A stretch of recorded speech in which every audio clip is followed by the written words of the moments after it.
বন্দে পুরুষোত্তম জয়গুরু। পরম প্রেমময় শ্রী শ্রী ঠাকুর অনুকূলচন্দ্রের নানা প্রসঙ্গে চতুর্থ খণ্ড গ্রন্থ থেকে পাঠ। প্রশ্ন: কিন্তু তা কার্যত সম্ভব হতে পারে কেমন করে? শ্রী শ্রী ঠাকুর: এই নিরোধের উপায় আর্য মুসলমান সমাজে ও আর্য খ্রিস্টান সমাজে ভালোইভাবেই বিদ্যমান আছে। কেবল নাই এই সুত দুষ্ট আর্য দ্বিজ সমাজে, যদিও সংহিতায় অনেক রকম ব্যবস্থায় আছে। ইহারা এতই দুর্বল যে চলতি অনার্য সামাজিক প্রথাকে উল্লঙ্ঘন করে ঋষি শাস্ত্র এবং সংহিতাকেও অনুসরণ করতে পারে না। পতিতা স্ত্রী যে কোনো ভুলের দরুণই পতিতা হয়ে থাকুক না কেন, শাস্ত্রে তাকে সংস্কৃত করে নেবার অনেক ব্যবস্থা আছে।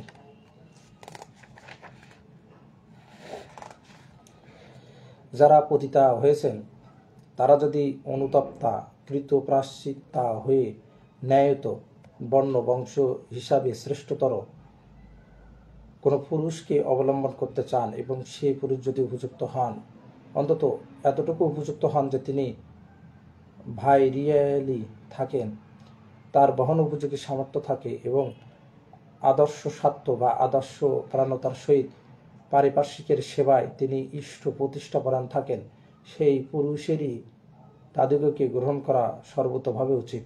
অবশ্য ওই স্ত্রী ভক্তি আনতা ও যতদূর সম্ভব বৃত্তানুসারিণী হওয়া চাই। আর ইহা সত্ত্বেও যে বর্ণের পুরুষই হোক না কেন, অনুলোম হিসাবে উপযুক্তা সত্ত্বেও যদি কেহ অমন্ত্র স্ত্রীকে প্রত্যাখ্যান করেন, তিনি জাতি ও জনসমাজের যে পরম অহিতকারী সে বিষয়ে কোনো সন্দেহ নাই। এরকম স্ত্রী সহধর্মিণী না হলেও সহানুসারিণী যে হতে পারেন তাতে কোনো সন্দেহ নাই। এই দিগকে এমনতরভাবে হীনতার অপনোদন করে রক্ষা করতে পারলে আর্য দ্বিজ জাতি, আর্য দ্বিজ সমাজ ও আর্য দ্বিজ প্রত্যেকটি পরিবার কত প্রকারে সমৃদ্ধ হয়ে উন্নতিতে অবাধ হইতে পারেন তার ইয়াত্তা নেই।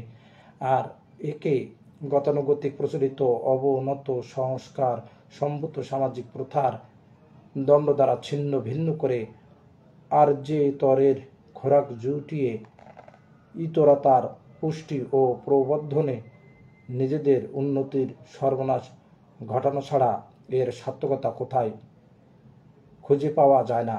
যে জীবন ভাব ও কর্মে পরিব্যাপ্ত হয়ে নিজের পারিপার্শ্বিককে পরিশুদ্ধ করে নিতে পারে না, সে জীবনের স্থায়িত্ব কতটুকু? সে সর্বতোভাবে পারিপার্শ্বিকের খোরাক ছাড়া আর কি হবে?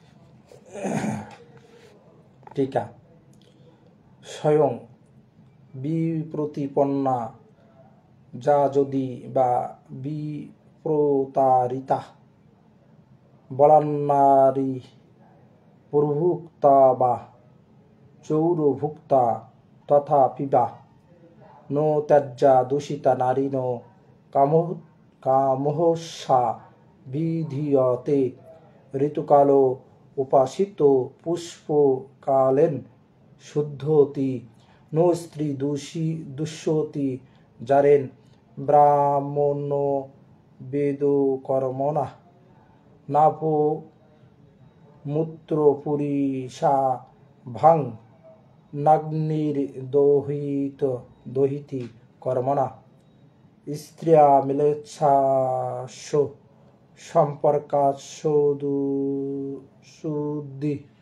শান্তপনে তথা তপ্ত কৃৎসং পুনঃ কিত্তা সুরধীরেষা ভিধীয়তে সংবর্তেত যতা ভার্যং গত্তা মিলেচ্ছস্য সঙ্গতাম সচেলং স্নায়মাদায় ভীতস্য প্রাশনেনস্য অত্রি সংহিতা। মহর্ষি যাজ্ঞবল্ক্য বলিতেছেন, সোম শৌচোদং দদৌ তা তাসাং গান্ধর্বাস্য শুভাং গিরিম পাবক শর্ম মেধোতং মেধা বৈ যৌষিত হত্যত বেবিচারা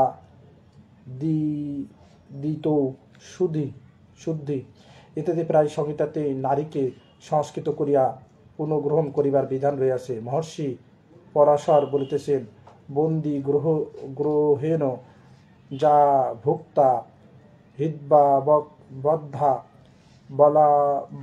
বলাদ্ভবেৎ কিত্তা শান্তপনং কিস্য শুদ্ধয়েৎ পরাশরোহ ব্রবীথ 10/25। সকিদ্ধ ভুক্তা তুজা নারী মিলেৎসৈবা পাপকর্মভি প্রাজোপতেন শুদ্ধহত ঋতু প্রস্রবণেন তু। অত্রি সংহিতা। প্রজাপত্যে যদি নারী শুদ্ধ হয় তবে তাহাকে শাস্ত্রানুসারে গ্রহণ করা যাইতে পারে। ঋষি ও শাস্ত্র প্রণীতিগণ আমাদের ন্যায় অমানুষ ছিলেন না, তাই তাহারা বিধান দিয়াছেন, নৌত্যাজ্যা দূষিতা নারীনো কর্মহস্য বিধিয়তে। মহর্ষি অত্রি। বন্দে পুরুষোত্তম বন্দে পুরুষোত্তম বন্দে পুরুষোত্তম।